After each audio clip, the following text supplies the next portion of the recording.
What is going on, everybody? I go by Philly Mike, host of the Philly Talk podcast, but we are here live, not just on the Philly Talk podcast, but also Philly the podcast. A lot of Philly, a lot of podcasts, TPs everywhere, right? So we got some stuff to talk about, but it's been a minute since I've been on with Joe. How you doing? I'm chilling, man. Living a good life. Trying to stay busy, not dive too deep into Twitter as I maybe have over the past. But it is what it is. I've been good, man. It's good to get back on and just kind of chop it up and see where you at. You know what I'm saying? Yeah, Twitter has a way to sucking you in to some bull jive, you know what I mean? But it's all fun and games at the end of the day. You really can't take Twitter too seriously or you'll be going through it. But as of recently, it was a quiet start to July, right? We knew what we knew from June. We ain't make no moves. I mean, we made enough moves. I can't get mad at though no other little signings just yet, but I think training camp where it all starts. But it was quiet.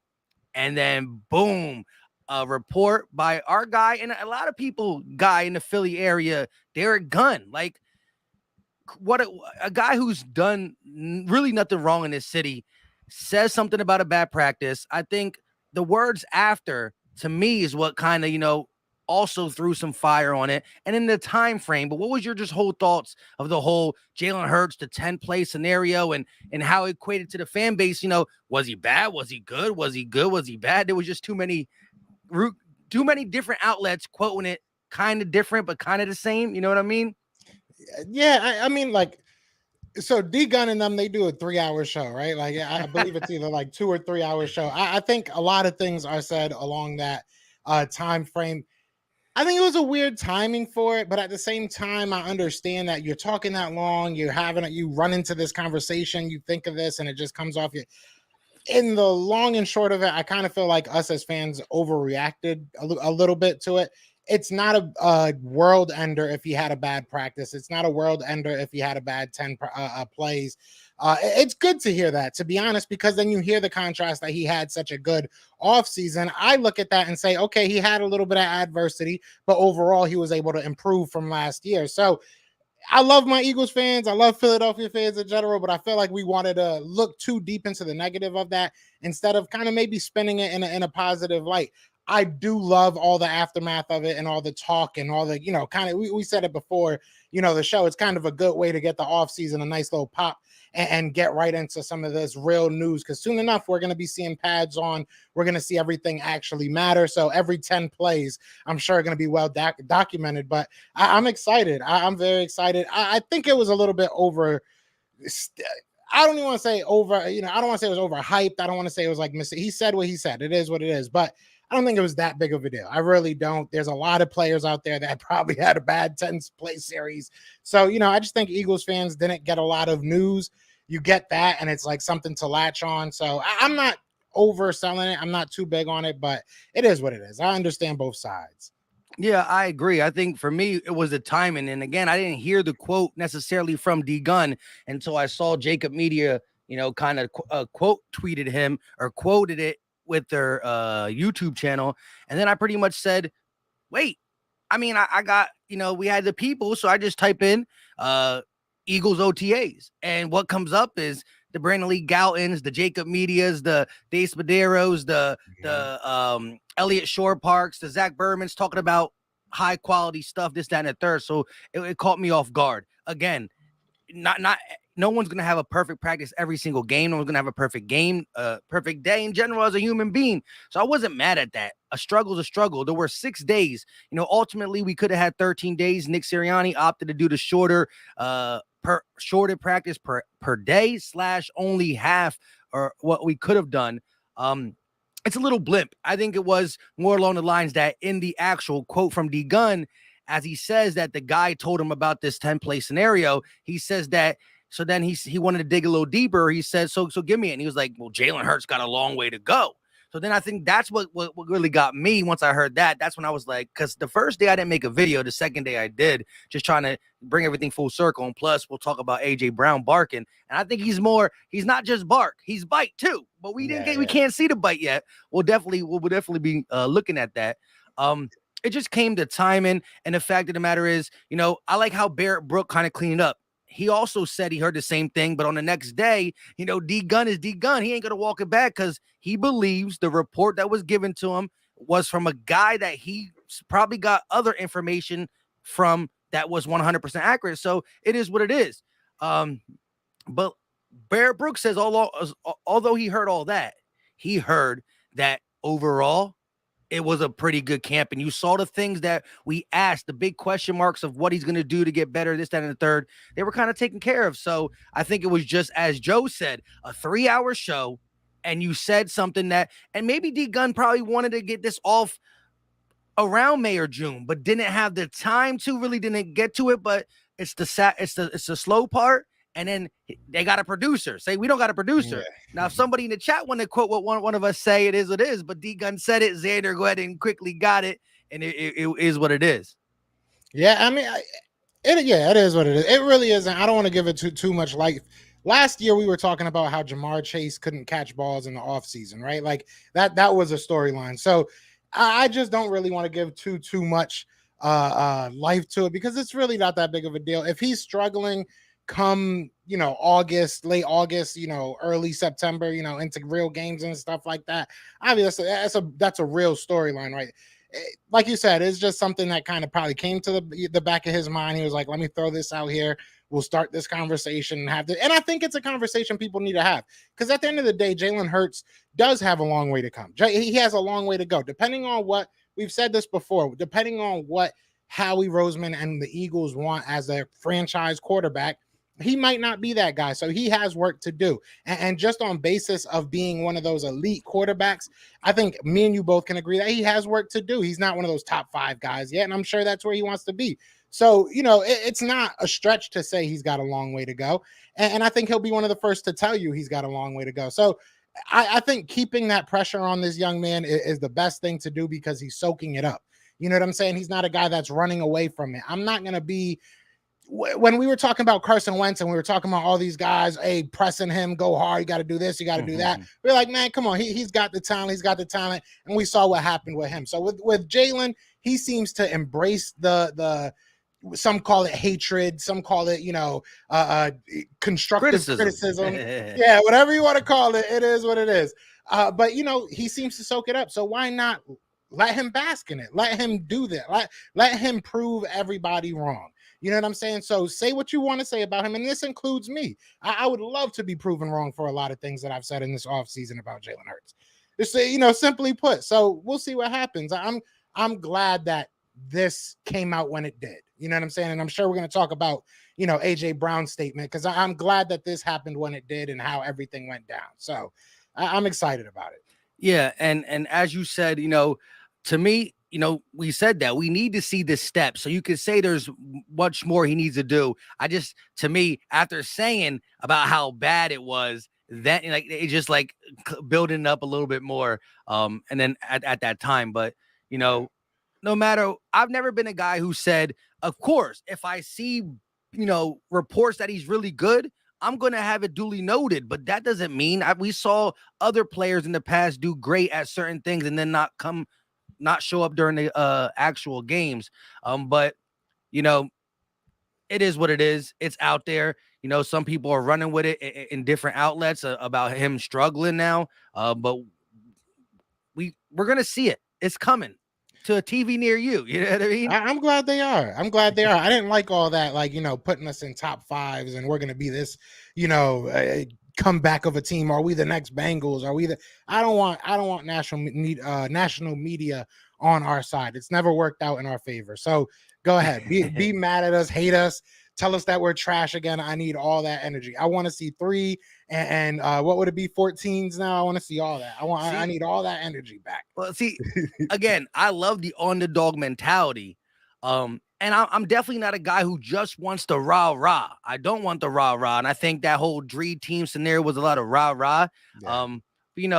I don't remember my exact feeling of that team because they were guys, but these, there was still a lot of moving parts. I think coming off a playoff season, the parts that we got were very unique into what we needed. The things that we did very poorly last year while still making the playoffs, that's kind of what we addressed. And that's why I think this one feels a little bit different.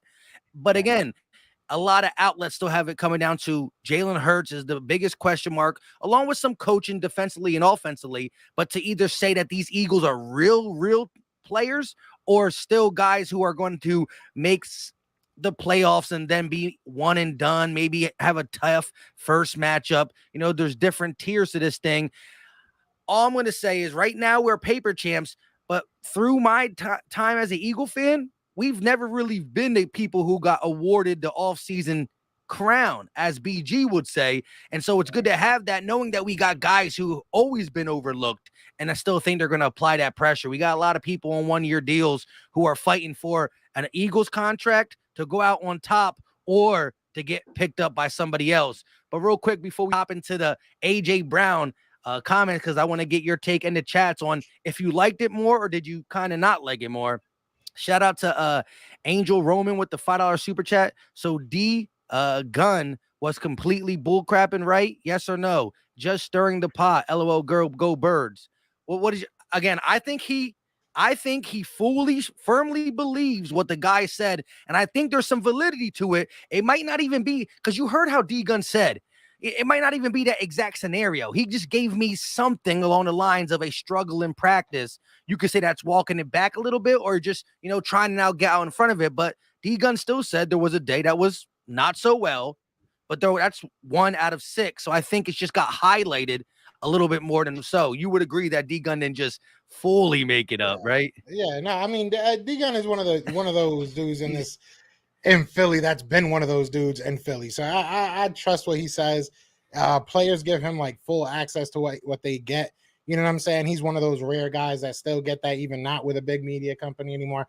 I trust what he says, and I'm sure that there is validity to it. We heard that, AJ Brown and him were struggling to connect a little bit, which was, look, it's so early in the offseason. All this should be expected. You shouldn't expect everything to work like a well-oiled machine. We saw Sam Bradford have a perfect preseason, and that got us nowhere, right? So, like, hey, I really don't understand what the shock that Jalen Hurts may have had a bad practices. Like, that's my thing. It doesn't matter if it's true or not. It's just like, it's kind of scaring me that Eagles fans are getting worried that it might be true. Like, if it is true, who cares? It is what it is. Like, he got to get better, and we'll see that happen. But I trust what D Gunn says. Maybe, it is what it is. No bias, hopefully. Nah, I hear you on that. And again, like you just said, I do remember, quote me if I'm wrong, because I said this in my video too. There was one OTA practice that both Devontae Smith and AJ Brown didn't go to, though, right? They weren't there. Yeah. Not saying they weren't. I mean, they weren't practicing. So not saying they weren't there to watch. But again, let's be honest. If Deion Kane and Britton Covey are going against Slay and Bradbury, just say that one practice, it might be a little rough for the offense in general. So we don't know the context behind it. Again, this is another thing I would like to know. Was it the first practice? The last practice? Did he leave on a bad note? Did he start on a bad note? You didn't play football for so long. So, rusty in the beginning is better than rusty at the end. So I think there could have been context to it. It would have been better to hear it May, June, but it's out there, and we will see for ourselves come time to get on the field. One more, Cartel Cattle Cowboys with the $50 banger. He said the Eagles content creators get held more accountable than Eagles media by fans, and we want it. Listen, best believe same what Joe would say. Whether we say this guy's going to be good and he's bad, or this guy's going to be bad and he's good, we going to come and own it. We're going to own it, and I'm going to shout that, because listen, I got a very good memory. The people who are super high on this side, super high on this side. I got the people who are right there saying it right it is, but you kind of remember, and I give you your flowers, so to speak, Yeah, I mean, it should be that way, and I like that it's that way. I feel like the power is kind of starting to slowly shift. But that's like a whole nother conversation, a whole rabbit hole we can go down. But and I'm sure you could agree, it's starting to get a little bit more accessible on the YouTube side. I feel like this is an easier way for people to like voice their opinion than reporters. I feel like reporters, I don't know, a lot of it has become a little bit too, when you have to put something out every single day, it starts to get a little watered down. You know what I'm saying? It starts to get a little, what can I say? What can I pull from this to really get people's attention? So it's a job, and I respect it to the fullest. Don't get me wrong, but It is what it is. We do get held accountable, and I love it. I like it. Keep it up. Keep it up. Yes. Once again, shout out to Cartel Cattle's Cowboy. At first, I saw Cowboys like, whoa, we gotta, but nah, he rocking with the better team. Now, Yeah, I respect it. AJ Brown comes out and defends and said it's like totally fake. And again, yeah, I don't know what his relationship with D Gun is, how he knows him and all that. But this is a guy who's been vocal, right? Whether it's Miles Sanders kind of saying, "Hey, young buck, we're not an all-star team, but hey, media, don't be talking about my quarterback."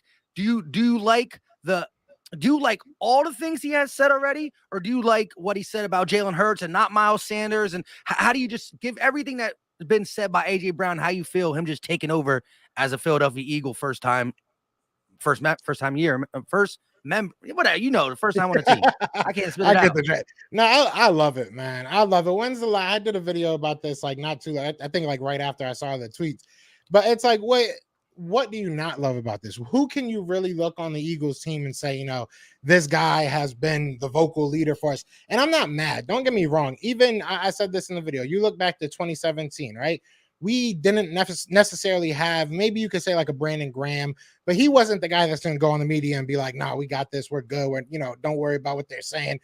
But it's good to have that guy that can go on the field, prove it, what I'm saying, really be that guy, and then go on the media and be like, "You guys don't know what you're talking about. Don't worry about it." Because our fan base, like we were just talking about, like, sometimes we take something and we stretch it to the furthest extent and we want to know every single detail. So having somebody like that in the locker room, it kind of calms you down, because when AJ Brown put that tweet out, it kind of immediately silenced it. You know what I'm saying? It immediately hushed it. The Philadelphia Eagles fan base was cool again. It didn't really like linger on too much in the day. There was obviously jokes and people calling this guy out, that guy out, whatever you may be, but Yeah. it was kind of dead, right? It was just kind of dead. And we don't have people like that outside of that. So I love it. And even the Miles Sanders comment, I think that was more coming to bat for Miles Sanders than it was saying, Miles Sanders was wrong. You know what I mean? And Miles said something that I don't think he realized was such a clickbaity, sentence, which it goes back to what we were saying. But, so it is what it is. I like it. I love it. We need players like this. I think it was a real Philadelphia type of thing to do. You know what I'm saying? Like, this was how a Philadelphia person should respond to any type of adversity like this. I loved it. So I'm cool with it. I have nothing against it at all. Keep it coming. No, I agree. Listen, we talk about the dogs that we want on this team, right? And I'm all for the talking as long as you could back it up. And so far, he has shown me in his time in the NFL, not on the Eagles, but he's been a guy who's went out there and proved it. He wasn't a first round pick. He did get overlooked in college, but he came in and he's been a dog in any situation he's been put in. He hasn't been the diva type wide receiver, but guess what? He got 100 million reasons to now speak of why he got that bag. And I think it also comes around to, he's not a guy who's propping himself up that much. He's at the podium talking about he want to be better, but he's calling Devontae Smith not number 2 receiver. He's calling him 1B. I'm 1A, 1B, saying what we can do to feed off each other. And he's had Jalen Hurts back, not just as a friend, right? That could have been some, hey, let me call you up and support you and behind the scenes. He said, no, you want to talk about that's my quarterback. That's his quarterback on and off the field, and he's going to rock with him. And there's something to say about Jalen Hurts, Lane Johnson falling in love with his game on and off the field, just his, the way the whole team embraced him. For somebody being such a question mark, the embrace has come naturally to everybody in this locker room. And again, Dallas Goedert talking about more crisp, less hitch, ball more accurate, Nick Sirianni. These are things you don't have to say, because you're saying it is putting more pressure on a young kid. And so Jalen Hurts might be saying, hey, bro, stop talking about me like that. Now you got everybody. But they see it, they feel it, and I believe everybody believes it. And again, we're talking about a step. He's 23 years old. One of my biggest, not fears, but I can't wait to see what happens is, a first series, a first quarter, this, that, and the third. They're going to be like, oh my gosh. If I feel like, because of what I've said in the offseason about the steps I think he's going to take, if he don't come out and look like Pat Mahomes, we've been lying to the people. We never said that.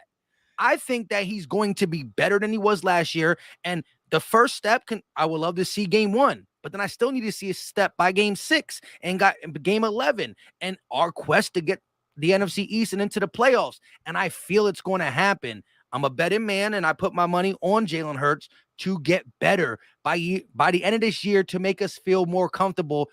The people who are not comfortable saying, hey, I definitely seen something this year. Let's rock. Because 24-year-old wide receiving core, 24, 25-year-old wide receiving core, depending on what we do at the running back situation, that's young. Goddard's young. And yeah, Lane is a little older and Kelsey, but we got Kelsey's replacement, and that left side is young and strong. So I just think that, I just want to see still growth. We got a really good roster, but you can't expect Pat Mahomes week 1, or then you'll be like, well, Joe Castro and Philly Mike and Gate City and LB and Philly 500 said he was getting better. They said he saw his mechanics. He threw a pick in the first series. It's a long season. It's a long season. Yeah, I mean, that's all you want. You want marginal improvement at least every game. But it's very cut and dry what he needs to do. And I wouldn't be surprised if they spoke to him, you know what I'm saying, as an organization, and was like, this is our plan. This is kind of our bar. This is where we need you to hit in order for us to give you that long-term deal, or what the parameters of that would be. I'm sure they had conversations. I don't think that it's something that his agent at the very, very least, has talked to Jalen Hurts about. So should be an understanding from both parties on what needs to happen this season. I think the Eagles, who I'm a fan of, right? Like I'm a huge fan of the Philadelphia Eagles. I don't really care who plays every position at the end of the day. As long as we're winning, I obviously have, attachments to certain players who've been here long enough. But if Jalen Hurts is to be that guy, and he goes out there and he is to, able to be a winning quarterback and improve where he needs to improve, that is what's best for the Eagles. So it's not, when you say something negative or when you say something positive, it's not necessarily sitting here saying it's because I love Jalen Hurts. It's because this team wants to improve. For us to improve and get over that hump, we need to have our quarterback, at a certain level. So I think that he is going to improve. I do believe that he's going to improve, but will it be enough is the real question for me. Is it going to be enough to really make us a threat in the playoffs? Because unfortunately, or fortunately, really depending on how you look at it, his success as a quarterback is going to be tied to the success of this team. So if we don't go into the playoffs and do better than we did last year, at the very least, I don't know if that's a win for most people. For me, it probably is. If he's not able to do that, and it's not necessarily 100% his fault, he might be the scapegoat for that. So I don't know. It depends on how you look at it. But he also has the team that I think can at least bring him there and give him a better, backup dancer, so to speak, right, than they did last year, especially with that defense. So I don't know. It's a toss-up. I like Jalen Hurts and I like who he is, but I have the blinders on, and I realize what his flaws are, and I need to see them improve. And I need to see it, like you said, from game to game basis. It needs to be a steady improvement. So I agree. Yeah. Again, let's speak on him. The fact of the matter is, in that last game and in some of his games, holding on to the ball too long, escaping the pocket, not really going through his reads before he scrambles. That's all things that you can now use the eye test to see if that is getting better along the lines. But I think in today's game, it's hard to really grade quarterbacks for the simple fact, there's too many different narratives. You got people who think Jimmy G stinks. I honestly don't think he's that good. But then you look at how much he wins. That's a team thing, but it gets put onto the quarterback. You got a guy like Justin Herbert, who, to a lot of people and me, he's definitely in my top 10. I don't know exactly where, I can't remember exactly where I put him, top 7, top 6, but he didn't make the playoffs. And although you could say that the Chargers defense wasn't that good, was our defense that good at times? No, not with this scheme. Again, coaching can be involved, players can be involved. So it's hard to really say a guy like Herbert and a guy like Watson, who consistently is in the top 6, 7, 8, they're allowed to get 4-win teams. And then you got a guy like Dak Prescott, who, going into last season, I had him at 9 or 10. So he was either my last quarterback or right inside the top 10. This year, I got him outside, not too much. I got him at number 11. But it's because of, I thought he had the best chance to win last year. and he lost it. And it wasn't all on him, but he did not play good in that San Francisco 49ers game, although their offensive line didn't play good. But then that's where it gets dicey. You can you can take away excuses, you can make excuses for a quarterback. And I think between stats, yards, touchdowns, wins, there's just too many ways to grade them, and everybody uses a different way depending on what their quarterback does. If you're a Jimmy G supporter, you just keep saying 34 wins and like 15, 16 losses. If you're a Herbert supporter, 5K. You know what I mean? So it's too easy to do it, and I don't know where Jalen Hurts fits. Right now, we're gonna talk about Jalen Hurts as a winner because he took a 4-win team to 9 wins in a new regime where nobody thought we could win. And you can't say you played bad people because the same bad people were on our schedule when you said we were only going to win 4 or 5 games. So right now, Hurts got that. He wins games. And that's what I'm going to hold on to. Yeah. But then you get the narrative, are we winning in spite of him and stuff like that, you see? So like the way people grade quarterbacks nowadays and how important they are to succeed in the eyes of the NFL minds, it's tough out there. And the leash is short on a lot of these quarterbacks now. Yeah, I mean, look, I think Jalen Hurts has. I was actually telling my girl about this. I think Jalen Hurts has a elite trait.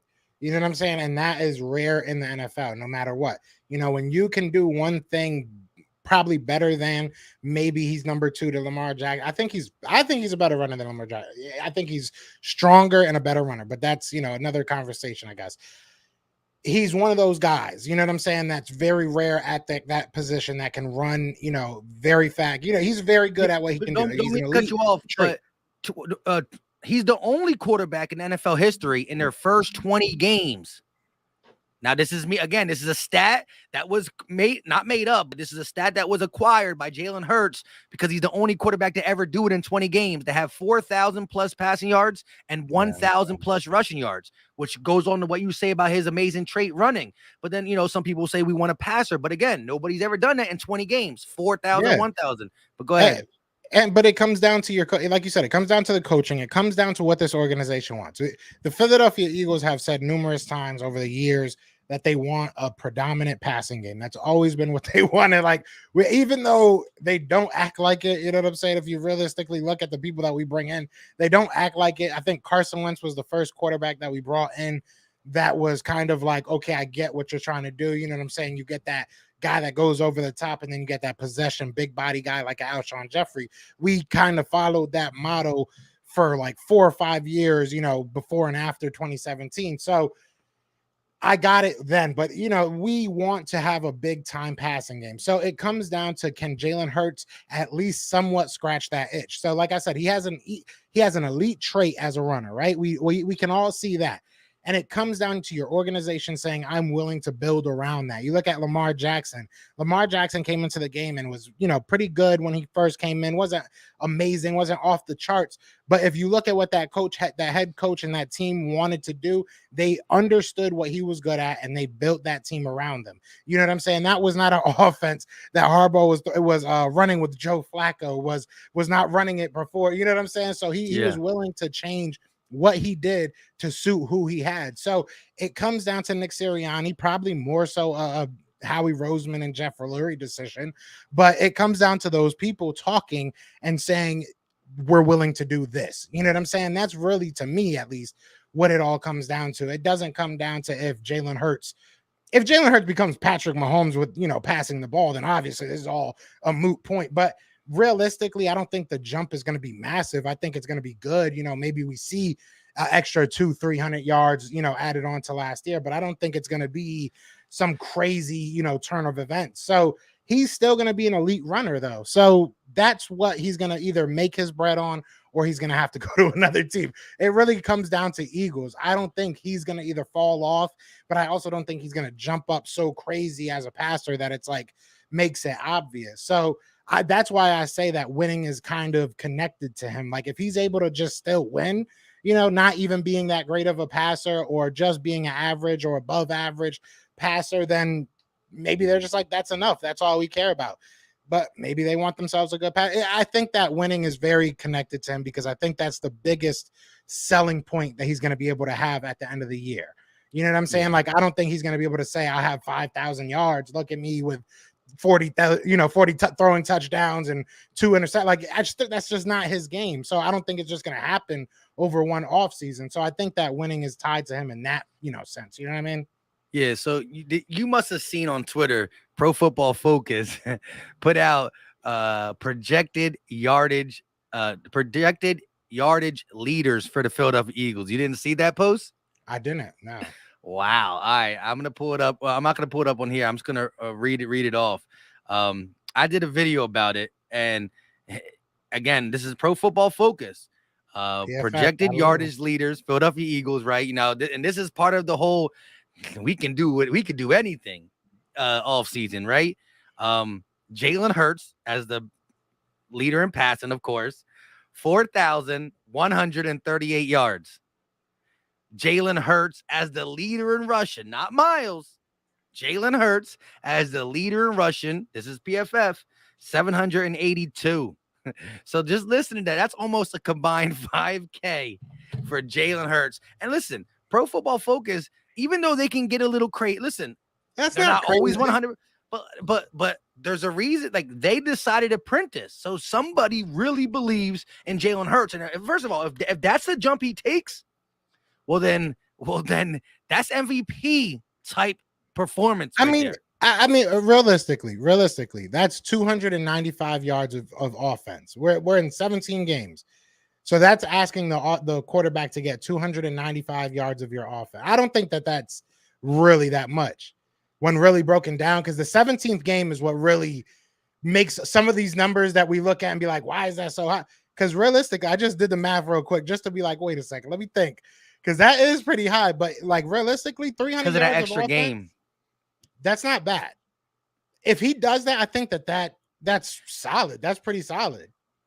Well, listen, if he gets, first of all, a 4K passer with 750 plus yards, that right there is killer. Because think about when Lamar had 1,000 yards rushing or whatever. He didn't have no 4,000 yards passing, but it was what he did. He probably had 3,200 passing and 1,000 rushing, and all equivalent.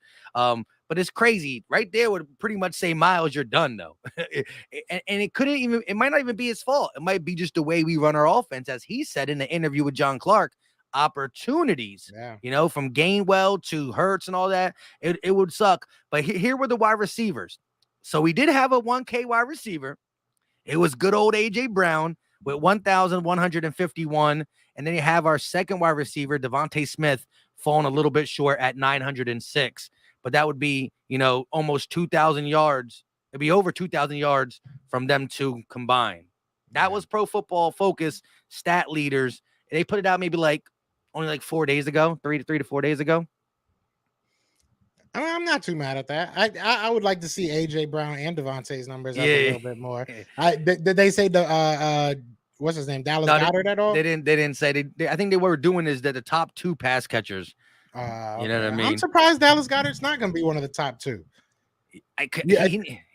It's his first year finally being the guy 100%. Because remember last year, he got paid and he made some big catches. He also dropped some bad passes. But it feels like forever ago Zach Ertz was on this team, but he was on the team for the beginning of this season. I feel like it's been years since we had Zach now because of the whole switch and regime and stuff. But he was still lingering around on the roster last year. So Dallas Goedert was second fiddle for a little bit, even though he was kind of first fiddle, but he still shared, Yeah, and then he got injured for a little bit. What? Let me ask you this question. I want to ask everybody. I was just thinking about this. Like, what is Dallas Goedert? Who is Dallas Goedert? Is he going to be Zach Ertz, or is he going to be something totally different? Because Zach Ertz never blocked as good as Dallas Goedert, and never will. Like Dallas Goedert is a legitimate top 3, top 2, depending on who you ask, blocking tight end in this league. And then you add his receiving prowess. Obviously we look at his drops and we want that to go down, but on the grand scheme of things, it's not really that many. Like I don't think it's that many. It's just key moments. That's really what it is to me. But either way, Dallas Goedert is a possibly top 5, top 6 tight end in this league. If he's not our second, target, and our second target's only getting 900 yards, what is he? Who is he for us? You know what I'm saying? Like, you're kind of wasting him at that point. Maybe he's the guy that gets 800, I guess, but I don't know. Who Well, is see, Jalen there Goddard we gonna go be? now, right? 2 years ago is we only got our tight end to throw to. Yeah. Now we're trying to squeeze the tight end back up top. And look, it's a good thing to have for defenses to game plan. I think that he's never going to be Zach Ertz was more of a route runner, a chain mover, especially later in his career. Dallas Goedert got that big play, yak ability. Like if I had to compare him to somebody, it'd be more of the Niners one. Who's the Niners guy again? Kittle. Kittle. I would say more because I think really it's Kittle then him in blocking. Andrews can block too, but I think he's top 3 in blocking, and Kittle's a big play guy. I think if I had to try to say who he mirrors, he's got Dallas Goedert. DG's DG, but I would say he mirrors a Kittle type game. He got to definitely catch them easy ones, but I think this is the year he puts it all together. And come to say, some of the things that Jalen Hurts struggled with last year in the sense of reading defenses at the line of scrimmage to know exactly where he needs to go with the ball first, to look here first and here second, try to, make sure his hot routes and all that are good. It's going to be easier for a couple of reasons. One, like he said all the time, this is his first time being in the same system twice. That's numero uno. And the other part is, defenses are going to have to show their hand a lot more, and defenses are going to get spread out a lot, way more often because of the fact they can't just key in on what we're doing because we have playmakers across the board. And essentially, I think Quest should get the third spot. Pascal's definitely going to fight for it because he's no slouch. But when you have, so to speak, and I'm not saying this is all they could do, but A.J. Brown, the physical guy, Devontae Smith, the route runner, and then Quez, the burner, it'll get you out of your comfort zone. Okay, we want to play cover 1, but we can't because he keeps stretching the field. We want to bracket Devontae Smith like we did last year. We can't because A.J. and Goddard. And then you still got the ability of Hurts to do what you said he does elite. Almost better than Lamar in your eyes, still top 2 in the league, is run. So that puts pressure on defensive ends having to not break containment because Hurts is back there. Plus, you got multiple guys. There were times last year where it was Devontae Smith or bust. And then Goddard started getting into it. And onto your Goddard thing, I think the last 4 games that they checked Jalen Hurts, he was over 100 passer rating when targeting Dallas Goedert. So he made a little friend there. But he got another friend and another friend. It's loaded in the sense of there's a reason why people look at the Eagles roster and they say, with their football minds, there's a lot of stuff that could be good there. And then there's also the let's see Jalen Hurts. But we've seen rosters elevate quarterbacks as much as quarterbacks elevate rosters. But in the long run, a roster that elevates a quarterback is only making that quarterback better while he's still young. And as like you said, Jalen Hurts' running ability allows him to make mistakes and still recover. A guy who can't run like Jalen Hurts but throws like Jalen Hurts, his first year, he gets thrown away right away. Jalen Hurts has, the leader traits and that playmaking. I'm not even going to just say run because we've seen some dots on the run. He's a playmaker to me right now. We just got to get him more consistent passer. Yeah, look, I think that if Nick Sirianni and Shane Steichen, they look at this team and they go talk to their defensive coordinator, they go talk to Howie and be like, listen, these are going to be slow, boring games, but we are going to just club people over the head. We're going to play good defense and we're going to hold on to the ball as long as we can with our run game. I'm cool with that. And if that's what you want to do, Jalen Hurts fits that perfectly. He's going to be able to make the throws when he needs to, and he's going to be able to orchestrate a running first offense to perfection. And we are kind of built in a sense that you have a secondary that has big playability. You have a front 7 that's going to be able to stop the run and rush the passer, right? You have a team that's young. You have a lot of depth. So you can play those, knockout and just drag them type games. And I would love to see that. I personally love defense. You know what I'm saying? So I would love to see that. I think that Jalen Hurts I just think that it's a niche, you know what I'm saying? But it'll be interesting to see if that blooms this offseason, if all that extra work, which I'm sure it will in some way, if it turns him into like a pass. I just don't ever see him being a pass first guy. the guy that you go into a game and be like, you got to worry about him throwing the ball. I think it's always going to be like, as long as you keep him in the pocket, you can probably make some things happen on the defensive side. He's going to make plays, maybe he'll get more consistent at that. I just think that his weapon's always going to be his legs. So I feel like as an NFL team, if you're going to invest in him, you have to invest in that. You know what I'm saying? You have to be willing to invest in that. That's really my outlook with Jalen. You know what I'm saying? Yeah. And again, knowing what I know from last year, hearing all the reports, still would love to see it. I just think that because he's going to have, I think they're going to give him a little bit more autonomy at the line. I think he's going to feel more comfortable with it. And I think he's going to be able to read a defense better, not just because he has another year in it, but also because of the matchups. You're going to be able to single out man and force things with the weapons. And so to me, yes, the consistency on throwing has to happen, but I think, as much as you want to practice your throwing ability and all that, I think this roster is set up for him to be more consistent passer, because last year when they dropped 8 in the box to stop our run, they could do that because who was really running routes that were bothering secondaries? Who were really running routes that I don't know. I disagree with that train of thought. There were some open guys. We just sat here and lauded over what Quez Watkins can bring to this team. We were excited about what Dallas Goedert is to this team. Like we had good players. In my opinion, we had Zach Ertz early on in the season, always had that run game. So I agree to a certain extent. I think it's more so we were just so predictable. I didn't mean to cut you off, but no. You're right. That's my thing though. The predictability was in the run game, and then when the run game got shut down, it kind of got us out of our element. But again, Dallas got her on the field, but how many times did we keep him in the block and then send out the Raegers and the because Greg Ward started playing more at the end of the season. One of Jalen Hurts' best pass was a back shoulder to Greg Ward in the end zone. A throw that I can say was with anticipation. He wasn't open. But I just think that, again, the way defensive coordinators kind of bracketed and worked against Devontae and Dallas Goedert and kind of shut down the run game, I think it's more along the lines that they're still going to be worried about the run game, a la Jalen Hurts. But I think that opens up more for Jalen Hurts because defenses won't fear his arm, and then he will be able to make things happen. And then maybe we're talking a different story middle of the season that, coordinators are now backing up. And so, yes, now he's not throwing more and we are running more. I think the notion is if we're winning games, but we're not throwing a football, there's still going to be people upset in the fan base. Me, no, not necessarily. Because as you said, you want to win.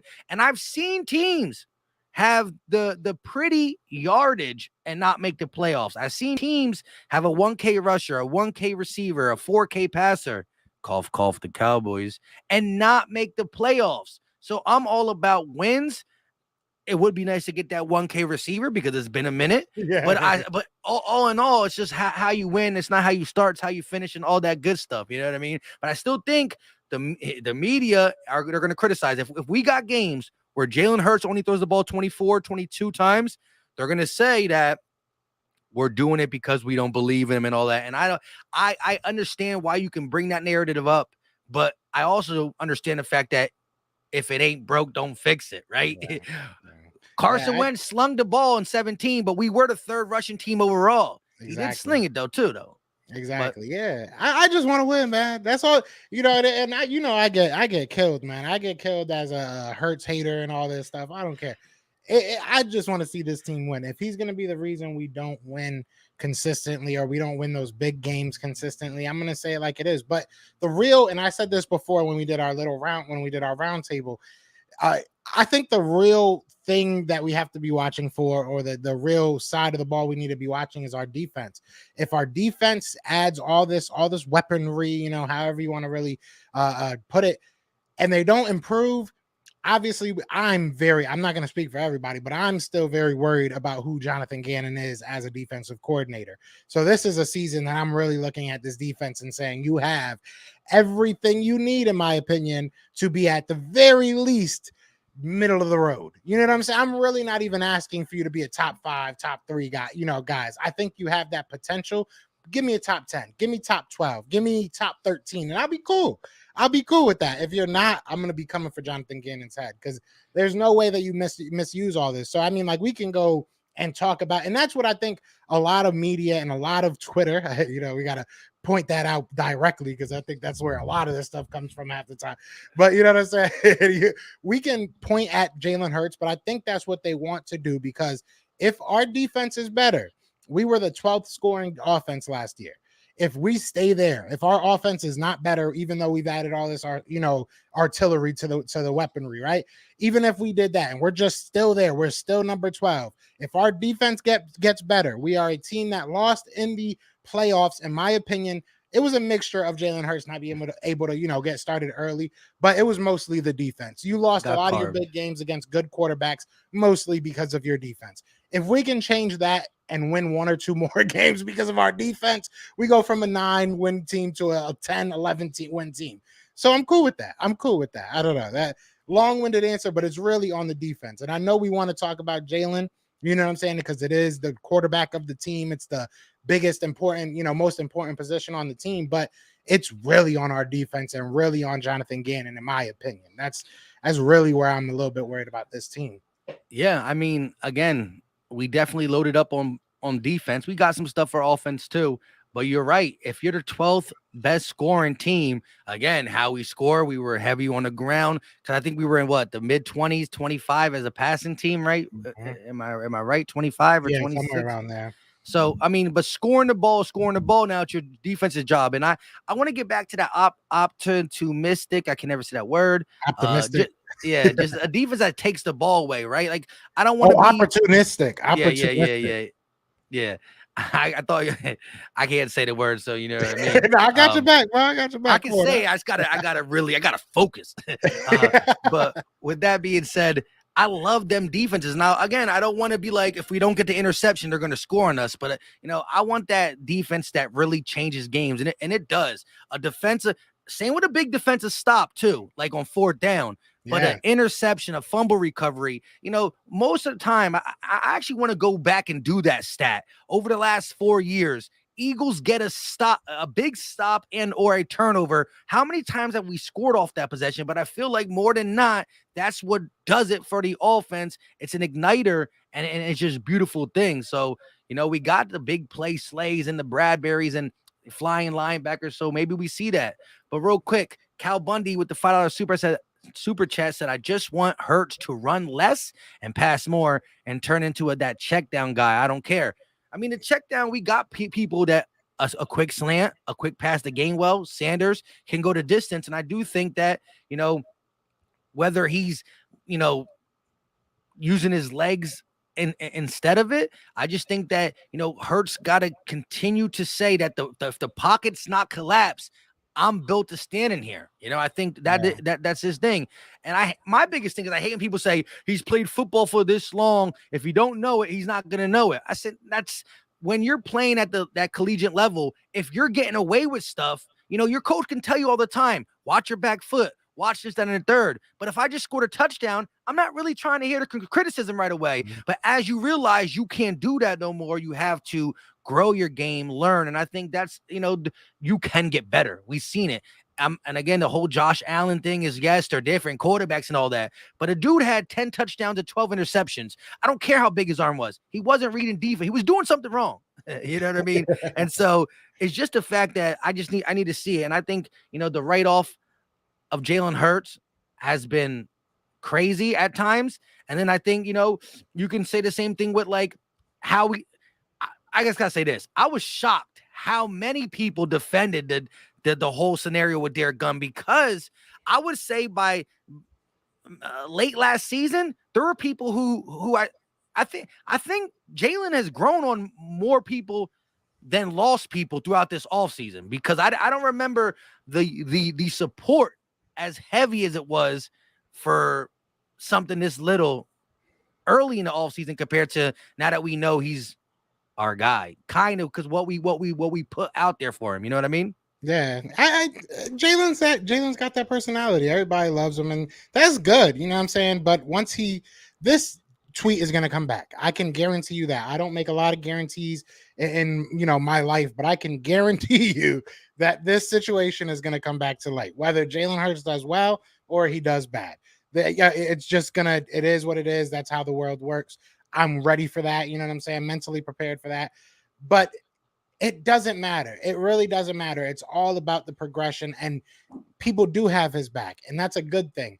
It's about how he reacts to it now. You know what I'm saying? Like we've seen a lot of different things with quarterbacks, and maybe I'm a little bit jaded at this point. You know what I mean? I just need to see the games, and we're a month away. We're like 60 days, I think, away from actual football. So it's like now it's just like I'm throwing away everything that people are saying, and it's like I don't even care. Let's see it. Let's see it. I just want to see what happens. Like I'm tired of all these what ifs, and let's just see what happens. I think that Jalen Hurts has everything put in front of him. Like you said, a lot of people have his back, and you have a team around you that are not only your friends, but they are talented. So let's see what you make of it, man. I'm excited to see what he actually does make of it. And what did Cal Bundy? I forgot what even Cal said. I'm sorry. I went on a tangent. Nah, he said about the run Oh less yeah. and check down. Just be more of a passer. Yeah, I respect that. I understand, and I appreciate that sentiment. I'm the same way. I don't want to see him running around willy-nilly, especially early. If he has time, like you said, in the pocket, stay in the pocket, make a good read, and if you have to check it down, check it down. But at the same time, I'm not bringing a beach towel to the beach and saying I'm not going to use it because I don't want to get sand on it. Like that's what he is. He's a very good runner. You know what I'm saying? So I'm going to utilize him as a runner. So I agree with what you're saying, but at the same time, you gotta let him do what he's good at. So yeah, that's where I'm at. As Nick Sirianni said all the time, we don't want to fully change him because again, imagine that Saints game. He don't decide to run that last play. I'm gonna stay in the pocket and wait for somebody to get open. I mean, the way he broke that dude's ankle and took it the distance, like you gotta let him know he's gonna be he's in the moment. He's gonna be the one that needs to feel. Is it better to stay here and pass? Will I have my guy open? I'm anticipating the route. He's about to break off his dig route. He's gonna be right there in that. Oh wait, they're playing cover 3. He's running the dig. 3, 2, 1. There he is, right? Or 3, 2. I don't know if he's gonna get open. I got the lane for 15. So it's all about Jalen. It's all about the smart ways to get yards for sure. Real quick though, Kevo with the $5 super chat, he said they say Hurts is trash, Gannon is trash, our entire coaching staff were young as heck, and the roster was trash. So who won all them games for us then? And that's why you still got to be, and that's why I believe this offseason is different than the whole dream team. We were a bad team that got good players, and then we were still bad. We were a pretty good team last year that got good players, and that's why we feel we're elevated this way. Again, to hear all the people we got, I think we're forgetting about the Fletchers that are coming back into Kelsey's, even though it's only 1 year. The Lane Johnson's still there. The whole, we got guys who just won 9 games, and now we're trying to build off it with a better supporting cast. Yeah, no, yeah. I think I'm sorry. I don't know why I thought my thing cut off. I love that. It was just like your mic is so good, it just cut off. We have to say mic, it just cut off so smooth. But anyways, no, I think that realistically, I usually would sit here and give you like a full-minded answer and try to break it. Realistically, I just think a lot of people are afraid of what the Philadelphia Eagles are going to be next year. And that's not like a bias, that's not a homer. Like we as Eagles fans, we get on our team and we're annoying to a lot of our own players and sometimes our own fan base.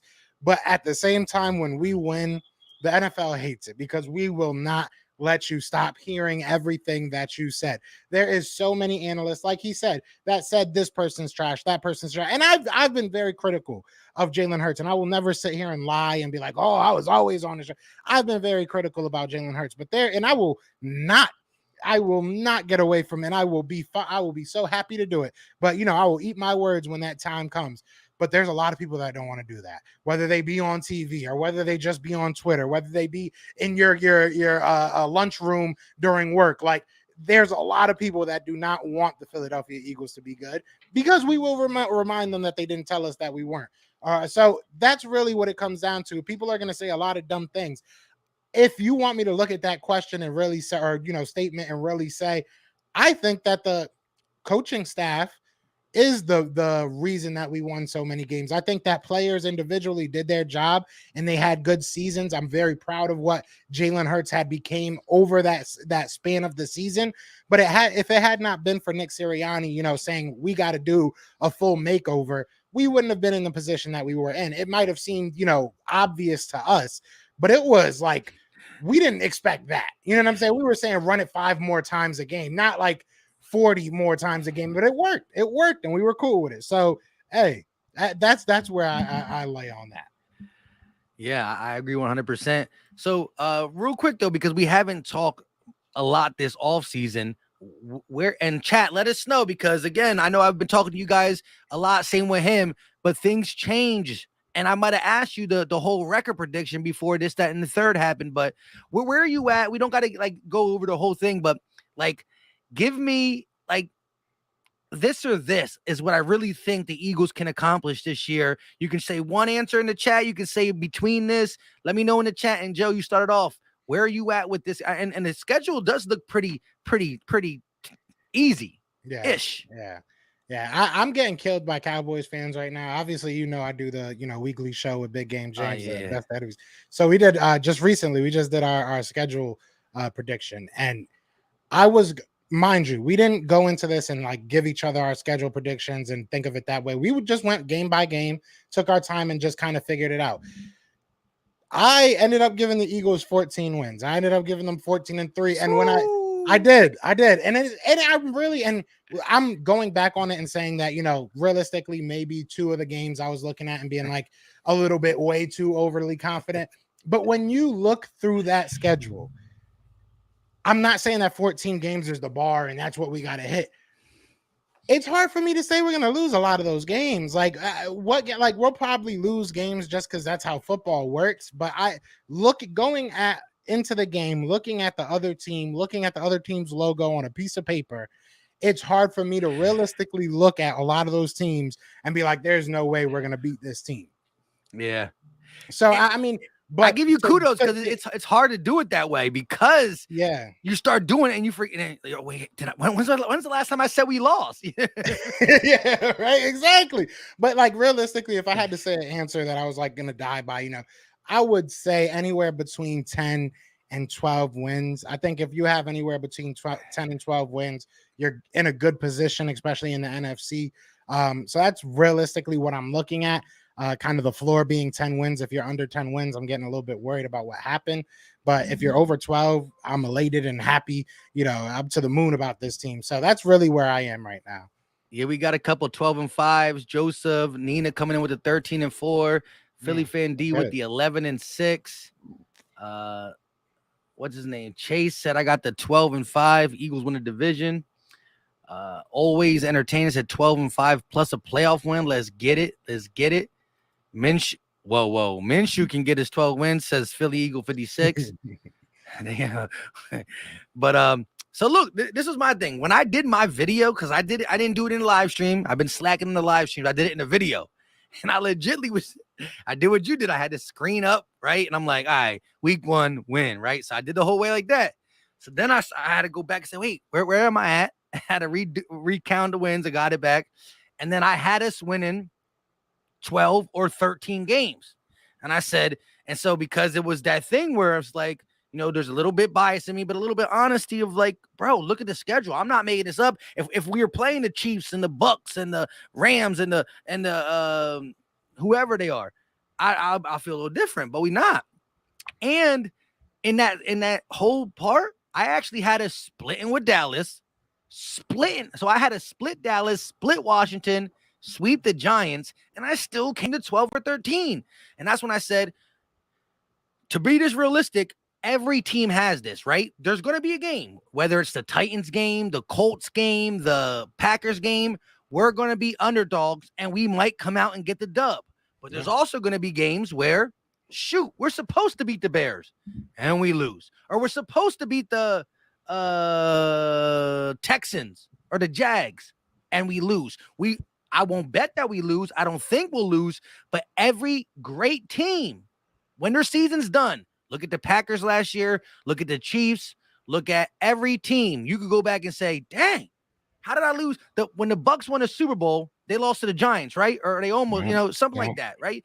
Every team has that one team that you will never say during offseason you'll lose to, but you slip up and vice versa. So that's when I said, dang, 13, let me -1 for safe thing. And I got us around 11 and 12. But if I had to make a betting thing, I would say right at 12.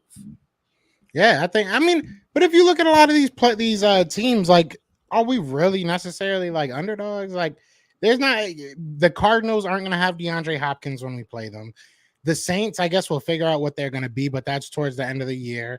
The Cowboys, I had a split in it as well. I don't think that the Giants got any better. Washington will be interesting, but I don't see Carson Wentz coming in and like all of a sudden having some like stroke of like magic courage and coming and wanting to be the emotional leader that day. I just don't see it. You hear the all-season reports?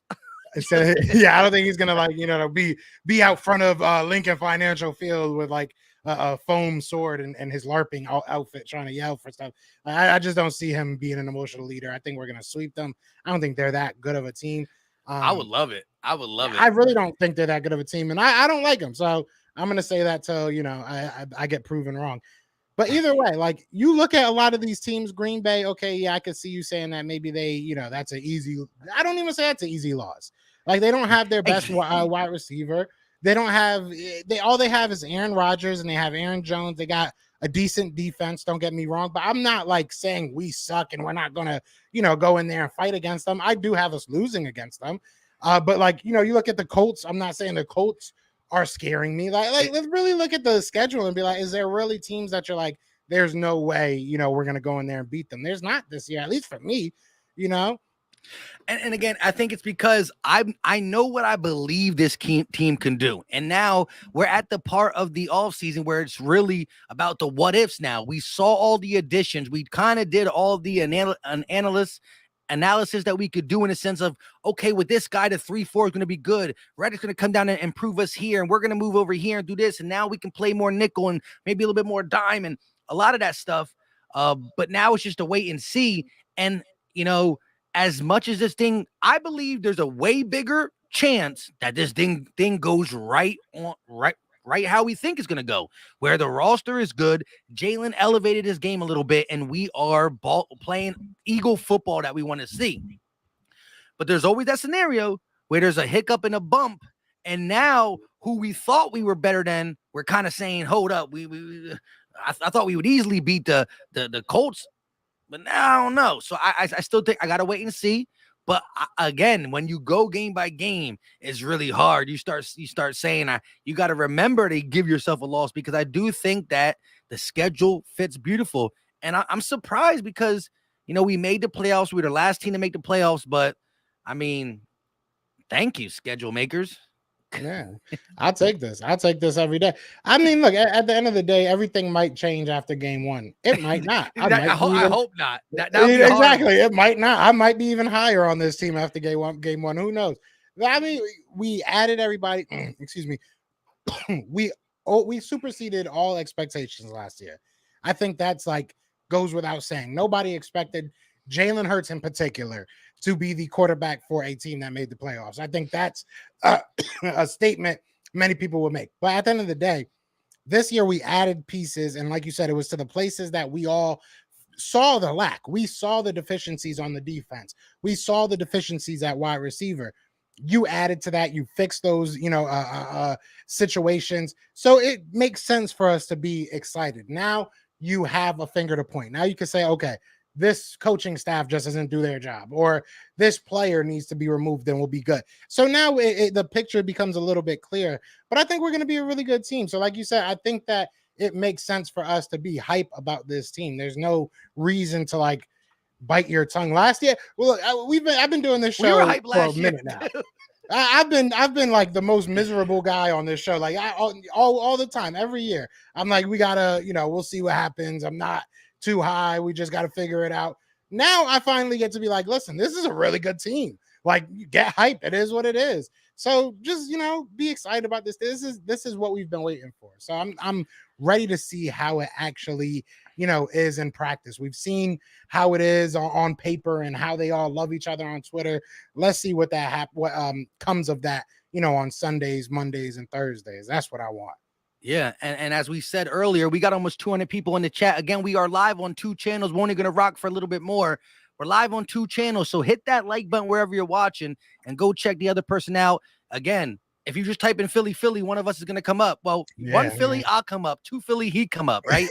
Philly, Philly, the podcast and the Philly Talk podcast. But you can also type in Joe Castro, probably comes up, and Philly Mike as well. Hit that like button. It helps a lot. We appreciate y'all. Now, I want to ask you this question, and I want the chat to chime in. Give me your percent of us losing the very first game against the Lions. So, again, I don't think we're losing, so you're probably low.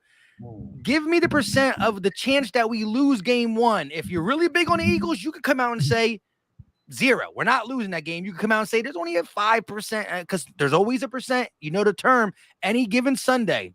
What is your percentage of us coming out, mean green machine, and we slip up? Not saying that's going to end our season. It will be a horrible week to get through. But we've seen teams respond and do good. It's not how you start, it's how you finish. But give me the percentage. I would say somewhere around like 10%. There's never a 0%, any given Sunday, right? We all love Jamie Foxx. It is what it is. We know what time it is. But it's never a 0%. So I'll say like 10%. And realistically, the only reason I'm that high is because my friend works for Woodward Media out there in Detroit. So I know if they win, he would never, ever, ever let me not hear, live that down. He would be calling me every day just to remind me that they beat us. So I'm just going to give it 10% just because, maybe that little bit of it works. But they feel good about what they did, though, right? Lion fans are kind of hype about that their new regime with. They have a good team. They have a good team. They got better. Don't get me wrong. They had a pretty good draft, a pretty good offseason. I like their new staff. Obviously, they were able to get Deuce from us and a couple other guys from us, honestly. But they're not there yet. We should be able to beat them handedly. Like if we are as good as we are making ourselves out to be, or even just a little bit below that, we should beat them handedly. I fully expect Detroit to be better than last year, but I don't expect Detroit to win more than like 7 games. If they win more than that, Dan Campbell is a godsend for them because I just don't see it yet. I don't think they have the full team yet. You know what I'm saying? They've done well with what they have so far, but I think it's still a build. So I'm only giving them 10%. That's it. Man, I'm going down to 9% now. The longer I think about it, I'm going down. Yeah, so I didn't even think about this question as I was asking it, but I would say low. I would say about like in the teens, somewhere in the teens. I'll be a little different because I saw a 15% in here. I'll say 14%. You know what I mean? But yeah, we got a lot of 10%, 28%. Cal Bundy said 50-50 any given Sunday. He came out with the exact quote, but a lot of 20s, 30s, maybe a 40, but I don't think, again, come Sunday when we play them and it's in Detroit, the Eagles are going to be the road team and still favored by, 4.5 points, and that's pretty big when you are on the road, the Lions definitely upgraded.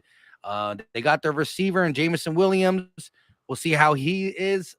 But yeah, man, I just wanted to get that because, that is the one thing, right? Because of the build up now, the anticipation and the adrenaline is up that first game. And again, are we asking for it? We're doing it and we will always do it, right? We're Eagle fans. We're proud of our team, but it will be more nationally publicized for the simple fact that if Eagle fans think they're good and they lose, well, they're Eagle fans. We ride. We got a lot of bias.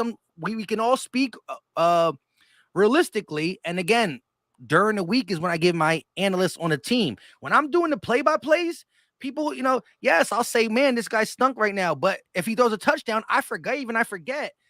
I'll break it down during the week. Right now, I'm a fan, but because of all the noise not necessarily just the Miles Sanders comments, but the attention that, wow, N'Kobe Dean, Jordan Davis, James Bradbury, Hassan Reddick, Kazir White, they got Fletch back. Oh, Kelsey's coming back. Oh, this.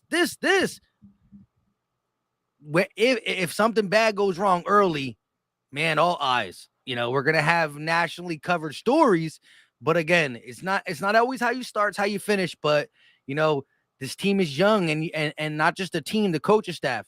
There's one person on this team, whether he plays good or bad, I don't think gets rattled, and that's Jalen Hurts. But there's gonna be eyes on not just him, but the whole Eagles team because of what we did and how they are writing on their piece of paper. Oh, the Eagles are going to be good this year, and the analysts who are now picking us, they don't like to be wrong either. So they're definitely going to want to come out and say, well, blah, blah, blah, blah, blah. So I still think when it comes down to the start of the season, all the people that are hyping us up, I think Joseph said it in here, that I think come August, you're going to start to see some national medias fall back.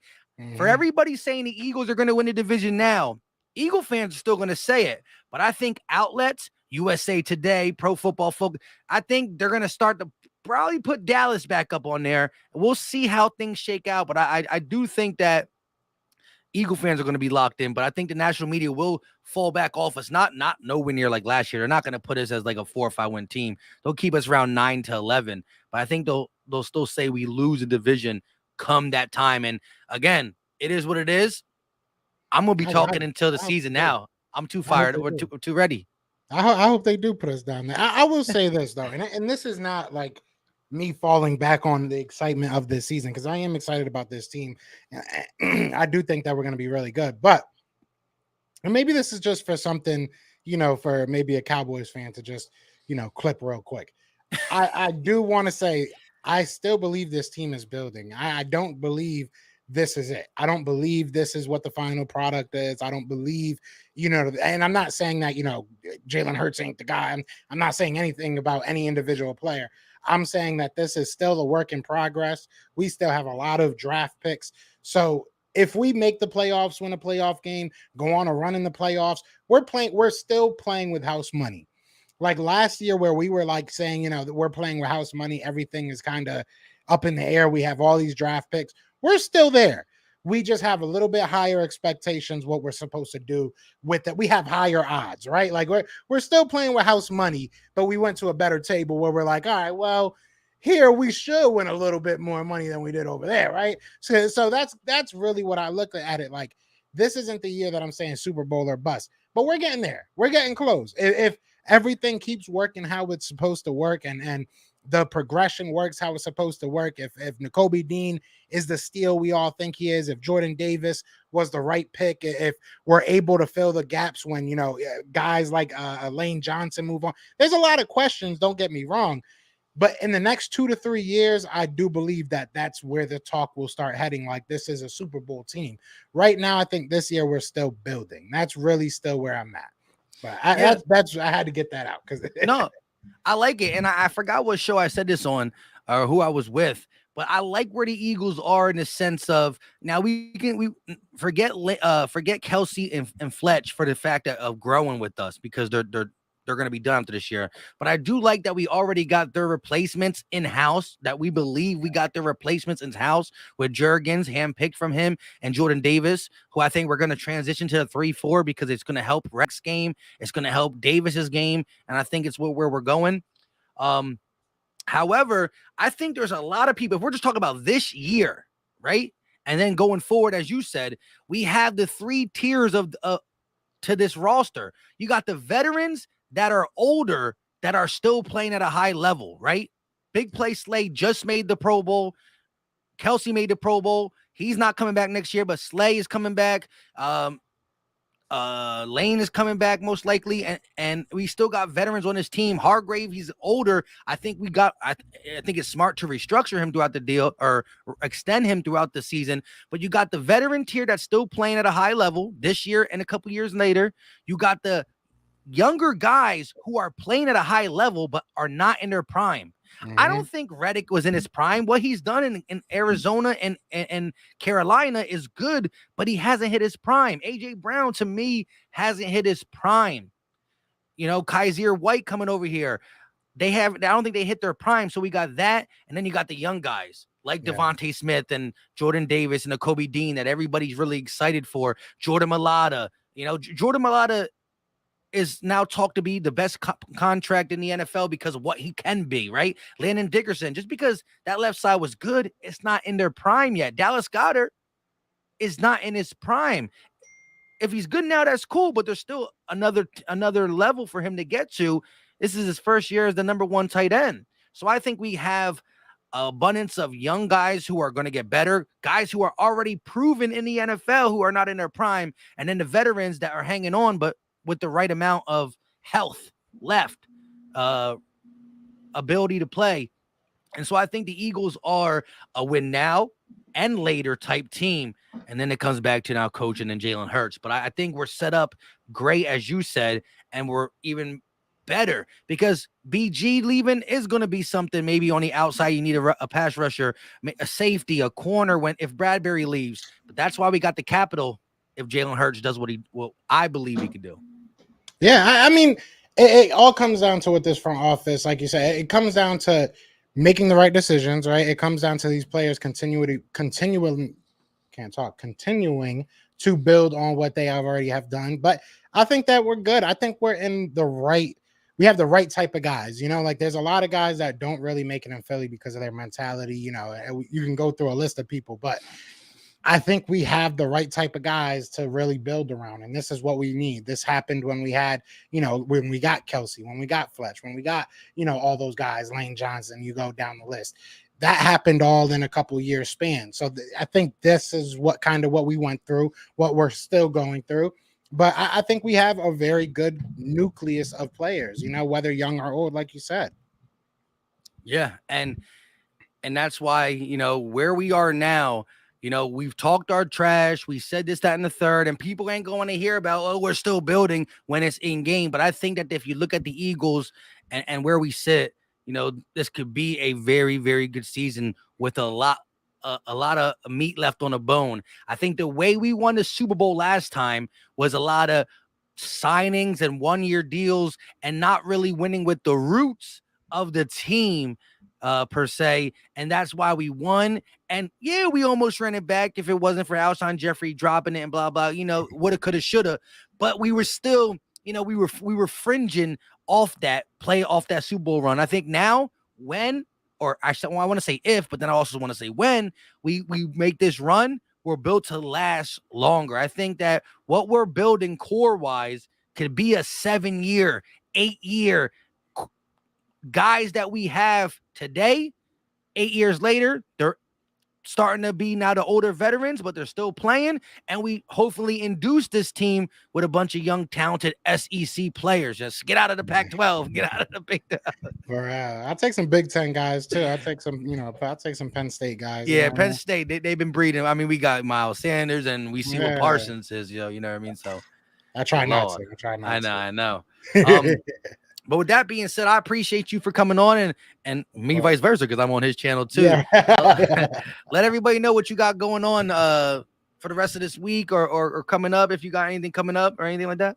Yeah, I think tomorrow we have Bo Wolf coming on for lunch. And I'm pretty sure I have some. I can't remember what I have scheduled, but I'm pretty sure we have other. Friday, we're doing Best of Enemies. We're doing it with a Colts, Jake Arthur from Locked On Podcast for the Colts. So we're gonna be talking a little bit about Colts. That's really it. I think this week, next week, and in August, we have a lot of stuff coming up for my channel and other stuff. So definitely be tuned in. If you're not, subscribe to the channel. If you're not part of the channel, definitely. Now's the time to lock in because there's a lot of big things on this way. So I appreciate you, bringing me on. I always love talking to you, talking shop with you. We're going to do this far more often once the season comes because I know we're going to have a whole lot to talk about. But yeah, you already know. Yeah. And same here, this is the really dead month. This is the month that you're just craving, not just, this is where it's like dangling in front of you. You need it. You want it. Training camp is only going to tease us more because, it's easy to get some hot stories out of it that, make us feel some type of way. Some one-handed catches from Jalen Reagor. I won't fall that. Fool me once, shame on me. Fool me twice, shame on. It's backwards. I don't know. But yeah, so we'll be talking about it. And again, I think this team is brewing something nice. We just got to continue to go out there and grind and get it. And throughout the season, we'll give y'all our realest opinions. But at the end of the day, we all still bleed green, and we all want the same thing. So appreciate the love in the chat. Sometimes we don't exactly see it the same way, but I think most of the people in the chat, and definitely the two people on the screen, ain't afraid to say where we were right or where we were wrong. At the end of the day, it's all about the people, all about the logo. And so we appreciate y'all. And like Joe said, we're going to get a couple more of these. I think even LB was talking about, a round table, like maybe right before training camp, or like in like the first 2 days of training camp, we get that big one again. It was like a lot of people. We'll figure it out. But we appreciate all y'all. Like you said, subscribe. Y'all don't got to comment because y'all already been here with us. Still got over $170 in the chat, 2 channels. Philly Talk Podcast, Philly the podcast. We'll catch you on the next one. Peace.